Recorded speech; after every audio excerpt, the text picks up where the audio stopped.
Hello जी, good morning आप सभी को। तो गाइस कैसे हैं आप लोग। स्वागत है आपका हमारा प्यारा चैनल नेहा एकनार पे और प्यारा सा एसएससी स्टडी ब्लॉग पे। चलिए आज की हम अपने इस हैप्पीनेस वाली जर्नी को शेयर करते हैं आप सभी के साथ, वो भी एक नए अंदाज में। तो गाइस कैसे चल रही है आप लोग की preparation, please answer in comment box. So this is my today study plan. So क्या पढ़ना है, कैसे पढ़ना है, किस चीज़ से पढ़ना है और किस तरीके से अपने जर्नी को एकदम आसान बनाना है, हर एक चीज़ शेयर करने वाले हैं अपने इस प्यारे से छोटे से वीडियो में।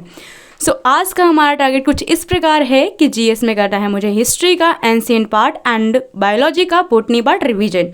देन आफ्टर वोकैब की बात करें तो रिवीजन के साथ साथ मुझे करना है question practice from SSC English app.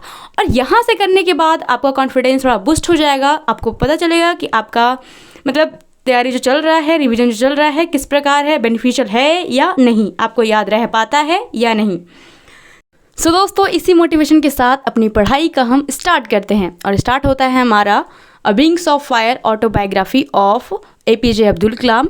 और अभी फ़िलहाल हमारा कुछ स्किल पे काम चल रहा है, just like communication skill, English speaking and सबकी शौक होती है कि वो अच्छा हो, इंग्लिश अच्छे से बोल सके, स्पेशली हम जैसे एस्पिरेंट लोग, ताकि जब हम लोग ऑफिसर बने तो वहाँ पे जो है अच्छे से किस चीज़ को एक्सप्लेन कर पाएँ in Hindi as well as English.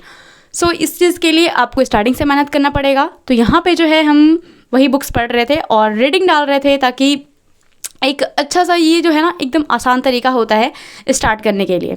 So light नहीं था, इस वजह से मुझे हेल्प लेना पड़ रहा था इमरजेंसी लाइट का, जो कि काफ़ी सस्ता है ये और मेरे काम का बहुत है, इसलिए हमने इसको परचेज़ किया है।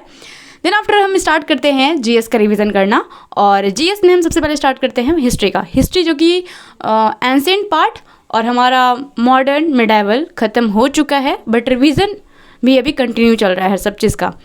तो जीएस रिवीजन में आज बायोलॉजी एंड हिस्ट्री को हम कंटिन्यू करते हैं।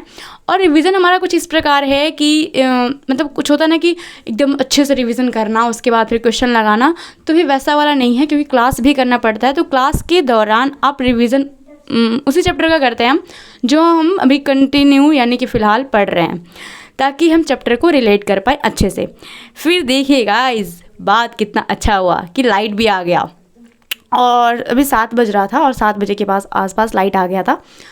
तो फिर हम सबसे पहले स्टार्ट करते हैं वोकैबलरी से। और वोकैब को रिवाइज करना it's very important to you for exam purpose as well as for life. अगर आपको एक अच्छा पर्सनैलिटी कहीं भी दिखाना है तो आपको वो सारे वर्ड्स अगर इंग्लिश में आप टॉकिंग करना चाहते हैं तो आना ही चाहिए, ताकि आप अच्छे से किस चीज़ को एक्सप्रेस कर सके, एक्सप्लेन कर सके। एंड वोकैब जो एग्ज़ाम में भी बहुत ज़्यादा ज़रूरी है। उसके बाद वोकैब रिवीजन हो जाने के बाद हम मैथ्स का प्रैक्टिस करने के लिए स्टार्ट करते हैं। और मैथ्स में हमारा नंबर सिस्टम का एक टॉपिक रह गया था एचसीएफ एंड एलसीएम, जिसे सबसे पहले हम नोट्स का रिवाइज करते हैं और लिख करके प्रैक्टिस करते हैं, ताकि उसमें कुछ फार्मूलाज होते हैं जिसको याद रखना काफ़ी ज़्यादा इंपॉर्टेंट है। और ऐसा करने से आपका जो क्वेश्चन सॉल्यूशन जब आप करेंगे तो वो उसमें बहुत ज़्यादा आसानी होगा और अच्छे से आपको समझ में भी आ पाएगा और वहाँ पे आपका स्पीड भी बढ़ेगा। सो स्पीड बढ़ाने के लिए जो बोलते हैं कि कैसे अपना स्पीड इंक्रीज़ करें सॉल्यूशन करने के दौरान, तो भाई कुछ चुनिंदे तरीके होते हैं, यानी कि कंसेप्ट को याद रखना, कंसेप्ट को कैसे मतलब क्वेश्चन को कैसे सॉल्व करते हैं, आपका कैलकुलेशन फास्ट होना चाहिए। तो ये कुछ तरीके हैं जो मैं फॉलो करती हूँ। सो this is my notes of HCF and LCM. जैसा कि हम हर एक सीट में जो है नोट्स बनाते हैं और बनाना बहुत इंपॉर्टेंट है। ये आपके खुद के नोट्स होंगे जहाँ पे आपके कुछ डाउट्स अपनी भाषा में, हिंदी, इंग्लिश, अंग्रेजी सबके अपने अपनी भाषा होते हैं, उसमें लिखे रहते हैं, जहाँ से आप एक झलक में पढ़ करके समझ सकते हैं, याद रख सकते हैं।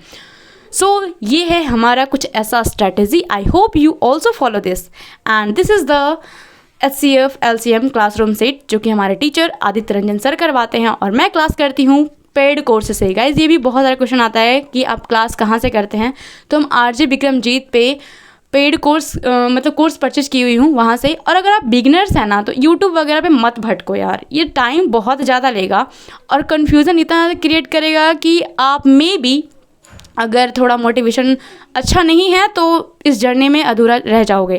तो इसलिए स्टार्टिंग में से अगर आपको ऑफलाइन नहीं हो पा रहा है तो ऑनलाइन कोर्स परचेज़ कर लो ना, इतना आसान तो होता है और थोड़ा बहुत तो मेहनत करना ही पड़ेगा, ठीक है, क्योंकि आप ऑफिसर बनने वाले। भाई ऑफिसर बनना मतलब it's such a miracle thing for you and very proudable moment. So ये है हमारे गांव का वेदर, जो कि काफ़ी अच्छा मौसम है, सिर्फ not only in my village, actually in everywhere.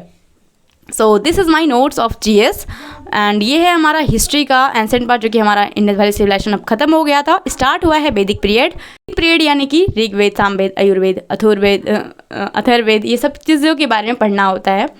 और ये जो हमारे टीचर पढ़ाते हैं दीपक सर, बहुत बहुत अच्छे टीचर है यार, पढ़ने के एकदम मज़ा आ जाता है। ऐसा लगता है ना हिस्ट्री एकदम is not a boring subject, it's very interesting और जस्ट अ फन, इस तरीके से पढ़ाता है वो। और ये है हमारा बायोलॉजी का, no not biology, this is economics, और वो भी दीपक सर ही पढ़ाते हैं। उनका पढ़ाने का तरीका जो है एकदम अलग है, फ्लो चार्ट, मतलब अलग अलग तरीके से डायग्राम बना के फिर चीज़ों को एकदम पॉइंट ऑफ व्यू से समझाना, एग्ज़ाम पॉइंट ऑफ व्यू से।